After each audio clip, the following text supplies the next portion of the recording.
It's abundantly clear after 20 years of research, it's almost impossible to have high performance in a culture where there's low relationships.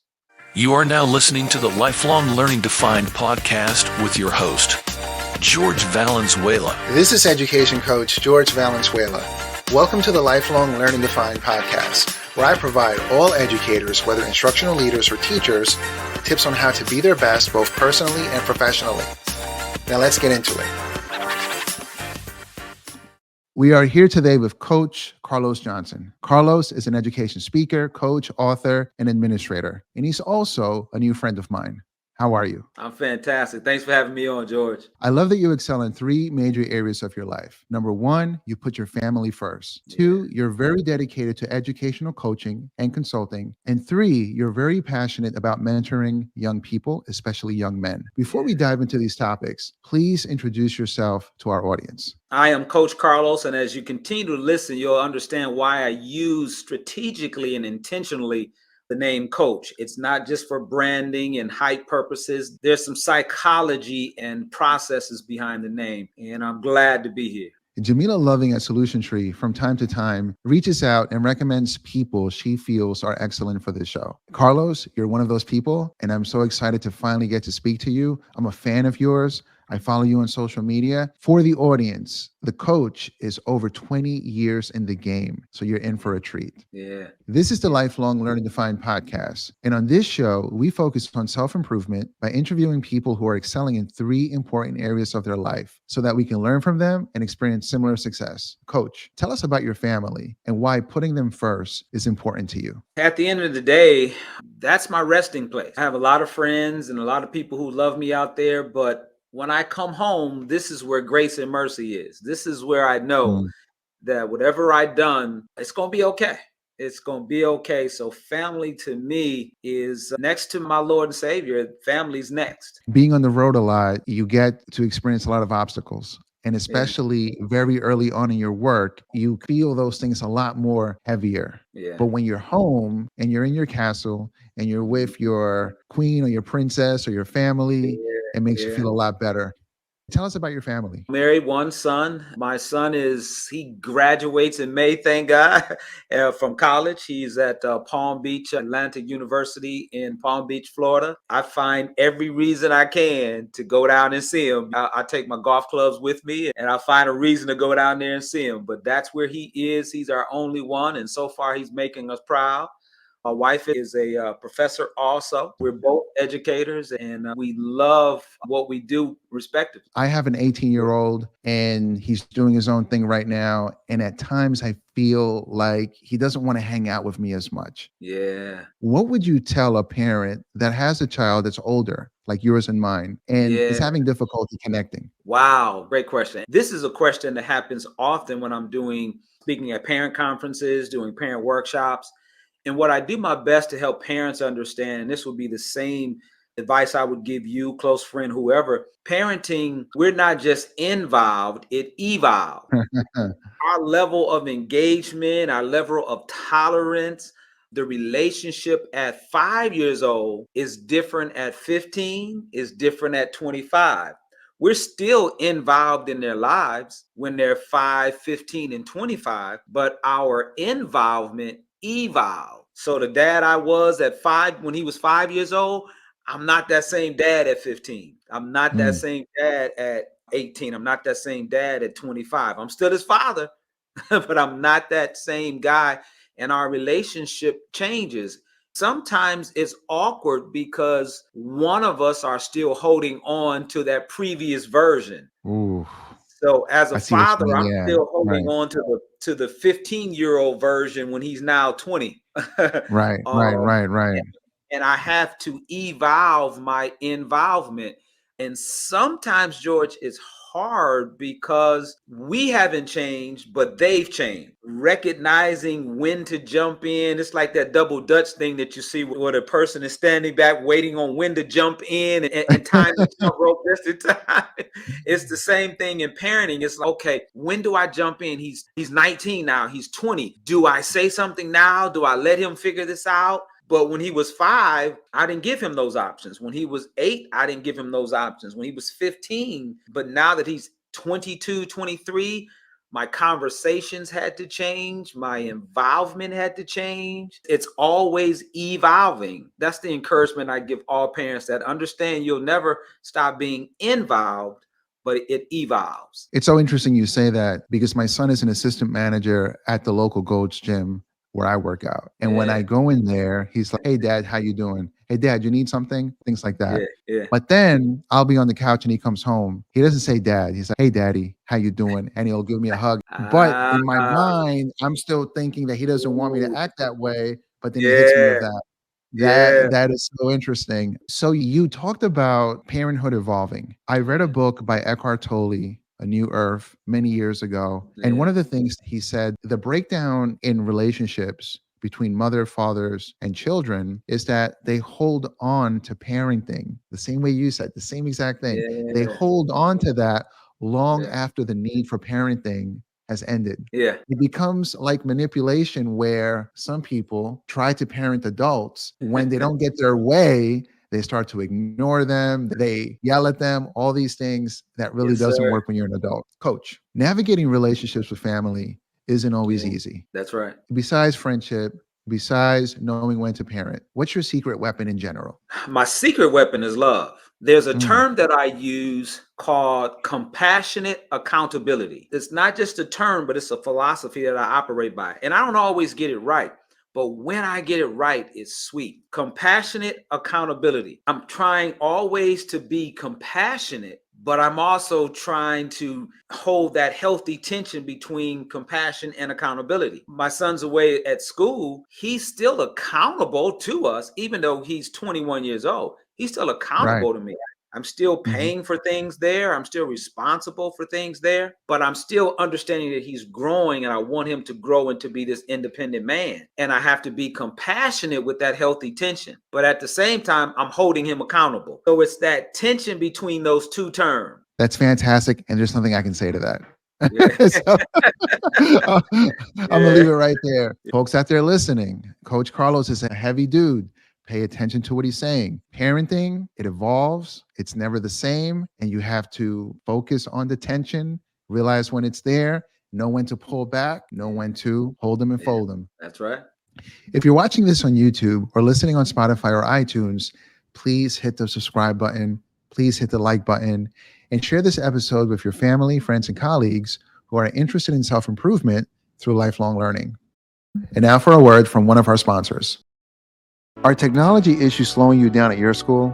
If that's the case, look no further than 5-Star Technology's Virtual Help Desk. Their team of experts are available to support you remotely, resolving up to 40% of common issues like password resets, device connectivity, and lots more. With just a few clicks, you'll have access to their live chat from 7 a.m. to 4 p.m. Monday through Friday. Just enter your email to get started. Then you'll live chat with one of 5-Star's EdTech experts to diagnose your problem. And if their virtual help desk agent can't solve the issue completely, they will dispatch the ticket to your school's on-site tech team. Let 5-Star Technology Solutions be your support partner. Experience their virtual help desk, which is affordable, efficient, and always there for you. Please contact them at 5startech.com/contact us. Once again, 5startech.com/contact us. And for your convenience, you'll find this link in the episode's show notes. Now let's transition into educational coaching and consulting. You are consulting with Solution Tree, but coach, how did you get into coaching educators? It was a weird way. It's probably not the recommended way to do it, but it worked for me. My first adult job actually was with IBM. I was on the engineering side, but the team I worked on sold to New York City schools. And I'll never forget, I went on with our team to work on an install to provide the district with what they needed. And they asked me to speak to the kids while I was there. And George, I went into the classroom and fell in love with working with young people. Mm.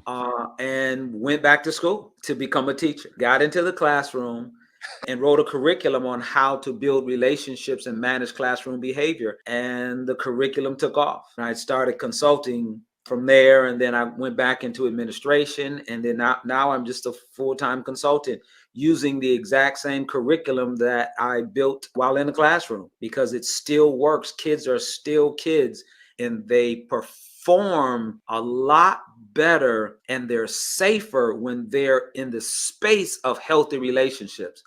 So learning is secondary to building relationships, and that's what I teach. Coach, working with adults is always evolving, like parenthood, right? Yeah, Like yeah. you mentioned, what has been the toughest part of coaching adults post-pandemic and why? Oh, change. Adults, they don't like to change. They're resistant to change. And I'm one of those adults. I resist it. I have to work on understanding that, hey, I have to update my skill sets, update my mindset, try different tools, different strategies. But the hardest thing when I'm working with transforming schools, transforming their culture, is dealing with those who want to fight ferociously for status quo. That will always be the Achilles heels for those schools, those classrooms who want to transform and do something different. Their biggest enemy is going to be their infatuation and their admiration with status quo, remaining who they are. It's so interesting you say that, because if you talk to any teacher, and I've been to 30 states, over 70 cities in the past 9 years, I'm going on a decade soon. Yeah. And everyone says they love the kids. Everyone says that. Yeah. But everyone knows that the reason why we're doing professional development and the reason why we're improving our curriculum, how to facilitate it, engagement, which we're going to get to in a moment, everyone knows our teaching shouldn't be about us. It should be about the kids. Exactly. However, when it comes time to do what we have to do for the kids, it's often very difficult. Yeah.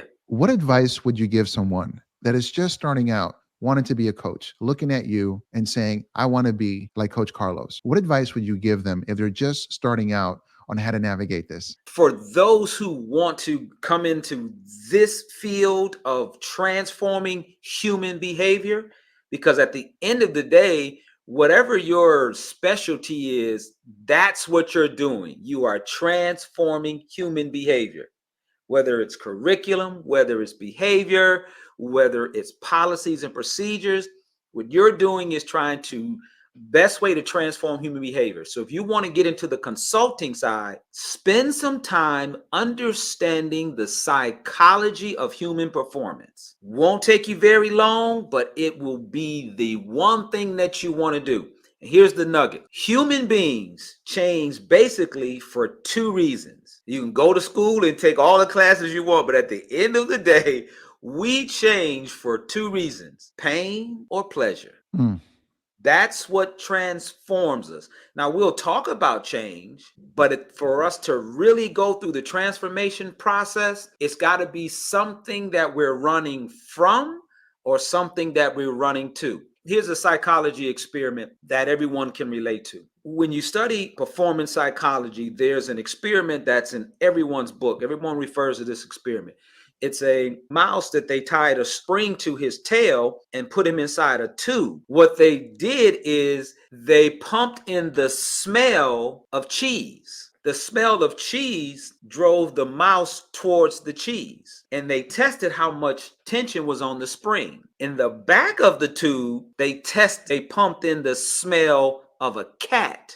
So on one end, he had the smell of cheese. He pulled so hard for the cheese, but then they pumped in the smell of a cat. Those two stimuli, what he was running towards for pleasure and what he was running away from to avoid pain, changed the tension of the spring. What would you guess pulled the spring the hardest, running towards pleasure or avoiding pain? Avoiding pain. Exactly. Avoiding pain. And that's human beings change. We transform quicker when we're avoiding pain. What the experiment also found out, though, the downside to transformation through pain is that it doesn't last long. True lasting transformation comes when people embrace the transformation that they want and the pleasure is great enough to get them to change. A consultant who really wants to go into a school and transform whatever their discipline is, you've got to find out what the pain points are, and you've got to find out what the pleasure points are. You need both of them. That is fantastic. That is so good. People need to understand that. And also, I do want to just add just one piece. You can't transform schools if you're not transforming yourself at the same time. At the same time. Yes, sir. You just mentioned, Coach, you have to know the pain points of the audience, of who you're trying to transform, of what you're trying to do. You need to understand what's important to them, what they need from you, what the pain points are.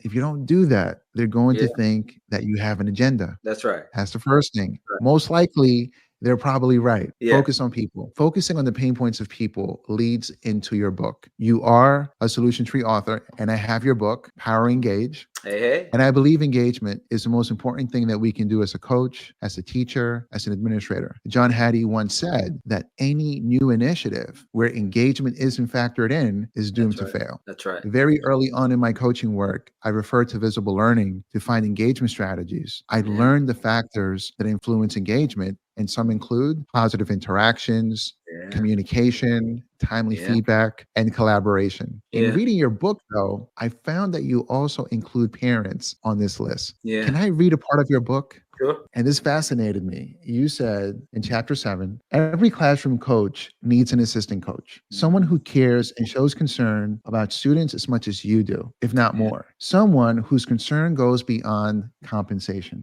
Someone whose sole responsibility is to provide support, resources, and labor on students' behalf. I nominate parents for the assistant coach position. Please unpack that for us. Please unpack that for us. As you and I go into schools and work with instructional teams, we know what they need to do, but we also know how daunting the task is. You add to that there is a deficit in finding more teachers. As teachers leave and retire, new teachers aren't replacing them as fast as we like them to be. So we need some additional support. We need some additional hands in the kitchen. Teachers cannot do it alone. We're now seeing students somewhere between 12 and 1,400 hours a year. That's co-parenting. I know some single dads who don't see their kids 1,400 hours a year. We need parents to be a part of that process. They have information that we don't have, that we can't get in the context of a classroom. They understand the personalities of their children better than we do. There's certain types of information that they can share with us. What parents bring to the table is a level of healthy pressure that if a student sees that the teacher and mom are on the same page, that the teacher and dad are on the same page, now a child doesn't play that ping pong game that they like to do. So now when a student sees that, hey, dad is talking to Coach Carlos, I'm not sure if I can play the little games I like to play. Coach Carlos didn't give me homework today, Dad. Okay, I'm going to call him and find out. It's a different kind of thing when kids see the parents and the teachers on the same page. And that's why parents can't build up this wall between the school and the home. As a matter of fact, we need a bridge between school and home. And schools are guilty of building walls too. We need a bridge and not walls between the two parties. That is so powerful. And I'm finding as you're saying a lot of this stuff that there's nothing to add to that. It's very clear. It's very straightforward. We need parental involvement, and schools need to do better about involving them, in particular when it comes to engagement and life skills. Yeah. Parents need to be involved in that. Yeah. I completely agree. If I could say one other thing to that, one of the things that just my mind does, and it's just word semantics more so than anything, I intentionally use the word engagement and have gotten rid of the word involvement. Involvement reminds me too much of giving somebody something to do, whereas engagement means that I'm now asking you to be a part of something.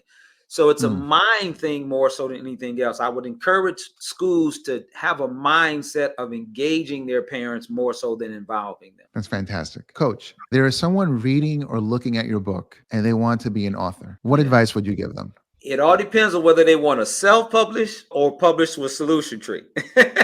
If they want to self-publish, then start writing, getting your ideas, You certainly want to have some research in it to back up those things you believe. But self-publishing, you have the authority and the opportunity and the ability to offer more of your opinions inside your work. But if you're going to author with someone as reputable as a solution tree, your work better be well researched. Your theories better be well researched. You better consider having some best practices and some field tested strategies.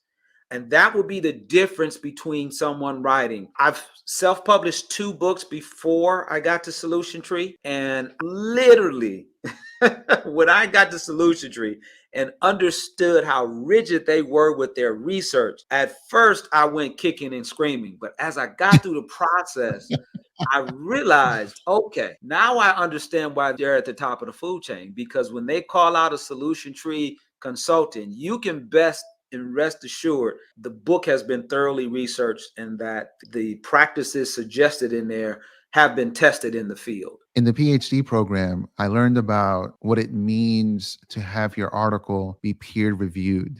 Yeah. And some publications only publish articles that are Yeah. peer reviewed. So I had it in my mind that it's important that your colleagues, that your peers read your work, look at your work, tear it apart, give That's you right. ideas, make it better. Yeah. And I haven't found better than Solution Tree. Yeah. In the process, you have someone look at the work after the first draft.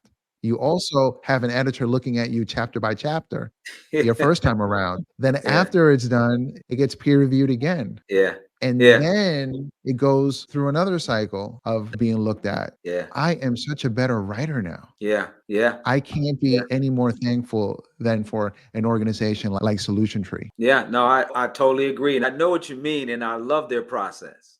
And now for a word from one of our sponsors. If you're a STEM and PBL teacher like me, you're always on the lookout for new project ideas and resources. You know George does PBL, and I'm telling you, look no further than SmartLab. SmartLab really has a fresh take on STEM and PBL. I'm proud to be a partner, and they sponsor the podcast. But just don't take my word for it. Check out what other educators are saying about SmartLab. When students enter into SmartLab, they are allowed to think outside of traditional norms. It gives them a lot of agency. They feel empowered and important. I think that's one of the biggest benefits of the SmartLab environment and the way the project process is set up. SmartLab becomes this place where they can do those things and have the time and space to communicate better and even deal with social emotional stuff. They're having a bad day. A SmartLab's a place where we can change the pace of what they're learning to match their mental needs for the day. And that comes back tenfold later on when they want to be there and they want to learn and they want to do stuff and they feel safe and they feel like they can get the things they need. That's one of the big benefits of being in more of a collaborative environment is it makes you have to work. It makes you have to be accountable. Please look in this episode's show notes for a link to connect with SmartLab. Coach, now let's talk about your passion for mentoring young people, and particularly young men. Yeah. How did you get on this path of coaching young people? Been doing some work with Dr. Anthony Muhammad of Solution Tree. And Wait, hold on. That's the second time that someone mentions Dr. Muhammad on this podcast. He's been mentioned at 3 of my services. Dr. Muhammad, I'm a big fan of yours. I love your work. Please, let's get in contact. Let's get you on the podcast. Yeah, Doc. And if there's anything I can do to help you, let me know. He's a good guy, man. And I was doing some work with Dr. Anthony Muhammad. He has a culture assessment tool. I went to do some culture assessment on a couple of different schools, and all of the culture assessments that I were doing, the one thing that stuck out was the disproportionality of discipline with young men across the board. So I started looking at those data points in the schools I was working with, and the exact same data points existed across all socioeconomic levels. It wasn't just poor boys. It wasn't just well-to-do boys. It also spanned across ethnicities. So it wasn't just European boys, Latin boys, African-American boys. Boys are in trouble. Just so that everybody really understands this in context, boys aren't just trouble in North Carolina, in Detroit, in Philadelphia, in New York. Boys are in trouble in Finland, in Europe, in Africa, everywhere around the world, boys are in trouble. Wow. And that's what got me started on this work. Are you engaged in a mentoring program, or is it part of your coaching work? It's both. Actually, it's part of my coaching work, but I also, to be a lot more surgical, I created a program called Future Man Prep. It is a 8-week course for young men. In schools, we use it as a tier 2 intervention program. When I'm working directly with clients, it's my coaching mentoring program. Coach, I was in a group home. I was in foster care. My mom was incarcerated when I was a kid. I never met my real dad. And I spent a few years in foster care in New York City. When I became a teacher, I became a counselor in a group home at the same time. I did Wow. that for a number of years. And then I got into intensive in-home. And I did that as long as I could until my kids got older. And I realized it's not fair for me to spend more Yeah. time outside the home than in the home. Sure. So that really resonates with me. And I really commend you for that. What would you tell a person that is interested in mentoring young people and mentoring young men, but doesn't Yeah. know where to start? I would say to them is there are two paths, and I've been down both paths. The first path really is traditional mentoring, and that's okay. So both paths are great, but just know the distinction between the two. The one path is mentoring, and everybody's familiar with the traditional mentoring. You find a young man, you spend some great time with them. You may help him out with homework. You may just show him, give him, just expand his horizons and expose him to different experiences. You're just being more of a big brother with them, an uncle, or maybe even a father figure. That's great. Young men need that. Coaching is where I am now and where I am going to stay. Coaching is when you have created, identified, found a proven plan that transforms the behavior and mindset of young men. And you take young men through that coaching program. That's the difference there. Mentoring is great and it works. Keep doing it. We need more mentors. But when you decide to become a coach, now you have a proven plan that says, young man, I'm going to take you through these 8 steps, these 10 steps, whatever your steps are. You're going to come in this way and you're going to exit this way. And that's the road and the path that I'm on now. That's the program that I offer to school districts, Future Man Prep. And that's the program that I offer to parents who are looking to work with the mindsets of their young men so they can become assets in school, home, and in life. That's such an important thing. Having a program. Folks out there that want to coach, want to speak, want to work with schools. Think of a conference you've gone to, and the speaker was very motivating, very inspirational, motivational, all of those things. And you left inspired, you left ready to change the world. But if they didn't have a program, a system, Yes. that motivation, that inspiration that you feel will not be sustainable. Yeah. Systems help you sustain growth. Yes. If you're That's learning it. from someone, learn the system. If you're an administrator, if you're a teacher, learn some systems. Within those systems, you got little frameworks, different ways of doing different things. But the systems are the interconnected components. That's what Coach is talking about here. Yeah. This is moving beyond inspiration and motivation. It even moves beyond love. But if you do it in love, then it's all love. There you go. What I found in this process and what made me take the change over is that, and you said it perfectly, is that I found systems you can also scale. And with systems, you can also share. See, it's tough to share motivation. It's tough to scale motivation, but with a system, you can scale it. I can do the same thing here in North Carolina that I'm doing in Detroit, that I'm doing in Vegas. So I can scale it and I can share it. And that's the reason why I switched over from mentoring to coaching. For the part of the audience that understands, I'm about to break code right now. Coach Carlos is a heavy brother. Get his book. Follow him on social media. To all my superintendents out there, all my principals, all my directors, hire this brother. This brother has systems. He works with the best. He has learned from the best, but he's the coach. And anyone out there listening, I don't call people by titles on this show, but I've been calling him coach the entire time because he's commanded that title in that respect. Thank you, brother, for being on the show. Thank you, George, for having me. We are now winding down with Carlos, and we're going to get into the quick fire question round of the podcast. Carlos, What are your top 3 ed tech tools? Co-video. Also, I use System.io. You might want to check that out, guys, gals. My third one is Avante. That's a tech tool by Solution Tree that schools, districts can get that very inexpensively, and it's PDs on demand. Coach, what is your favorite education book other than yours? Actually, believe it or not, I am a fan even now of Dr. Muhammad's work. His Transforming School Cultures, first edition, second edition, those are my go-tos when I am looking for the key research and to be reminded of what I need to share with an instructional team. Coach, what is your favorite book of all time outside of education? Oh, the Bible for sure. Coach, what is your favorite education conference and why? It would be the annual one, Solution Tree in Phoenix, because I'm there and my books will be there. And then the Black Educators Rock, and they move around every year. Coach, what are 3 things people need to do every single day? Every single day, you have to be inspired. Wherever you drink from, whether it's the Bible, whether it's the Quran, wherever it is, you have to find a source that's outside of you, that's bigger than you, because we are not the source. That's number 1. Number 2 is you have to take care of this temple, because we can't do what we want to do if this temple is breaking down.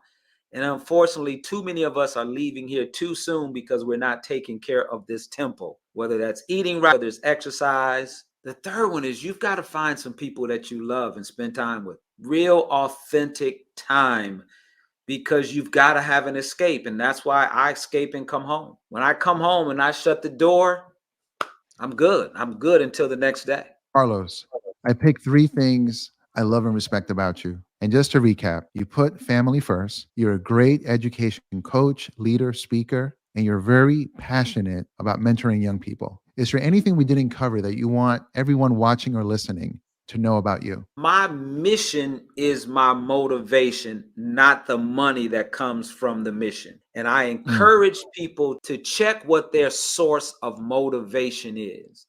One of the questions that I ask at all my trainings is, what's your why? Why are you doing this? Whenever I run into burned out teachers, whenever I run into burned out administrators, whenever I run into burned out leaders, I can always know that they have deviated from their why. And if you know anything about me, my true north is what drives me. My why, and it's never money. And if you're driven by money, your true north will continue to change. If you're driven by a mission, you'll be fine and you'll have peace above all understanding. This is the part of the show where I give you your flowers. I don't believe in waiting until someone's gone to tell them how I feel about them. So, Coach, here goes. Coach, I don't know you very well, but I've had a moment to sit with your book. I've had a moment to look at your social media to prepare myself for this meeting today. And I'm hearing you for the last 40 minutes. We are blessed to have you with us, brother. We are blessed. Schools are blessed. I'm glad we met. I'm going to continue, with your permission, a relationship where hopefully you can mentor and pour into me.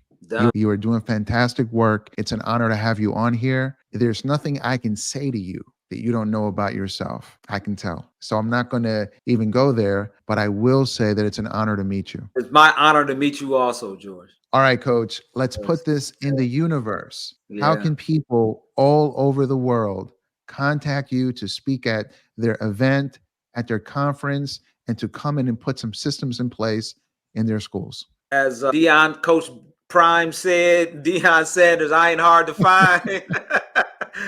I'm not hard to find. CarlosJohnson.org will take you everywhere, or you can go right to my site, imageofsuccess.com, IMAGE of success.com, or just go CarlosJohnson.org and you'll get all my social media connects and everything else. That's it for this episode. Until next time, this is the Lifelong Learn and Define podcast. Thank you for listening to the Lifelong Learning Defined podcast with George Valenzuela.